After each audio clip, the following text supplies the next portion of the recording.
The night of our third wedding anniversary, something strange happened. Colin was leaning against the headboard, reading through some corporate files. The lines of his profile were as sharp and unyielding as ever. I was just pulling the duvet back to get into bed when I suddenly saw a line of translucent white text hovering right above his head. It glided from left to right, like closed captions on a muted television.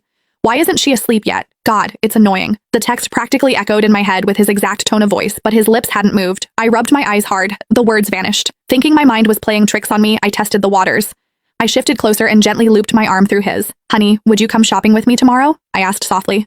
Instantly, another line of text materialized above his dark hair, clinging to me every single day. Doesn't she ever get exhausted? Yet, out loud, his actual words were, we'll see. My hand, entirely on its own accord, slipped away from his arm. My name is Summer Davis. I've been married to Colin Montgomery for 3 years and 4 months. That was the first time the subtitles appeared above his head. It was also the first time I realized that his trademark phrase, we'll see, never actually meant we would see about it later. It meant, leave me alone. I didn't try to touch him again that night.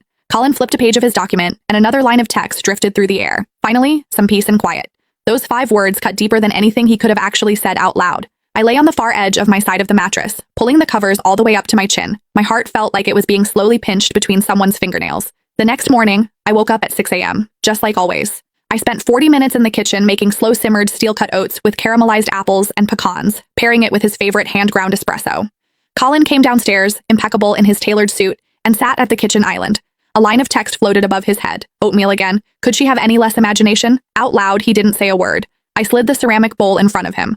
Colin, I let the oats simmer a bit longer today. The texture should be creamier than yesterday. He gave a non-committal hum. Above his head, who cares?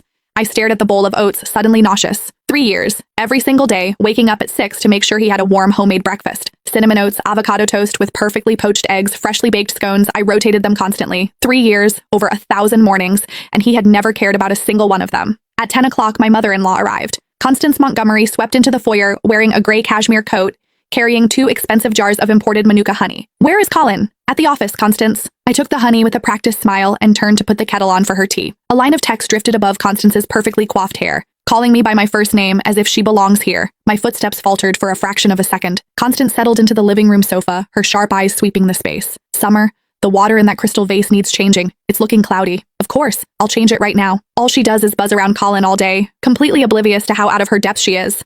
If her father hadn't saved my husband's life in that wreck, there is 0 chance my son would have ever married someone like her. The paragraph of text scrolled past, dense and suffocating. I stood at the kitchen sink, holding the heavy crystal vase. The faucet was running, the water spilling over the rim and rushing over my fingers. It was freezing. So this marriage was just a debt being paid.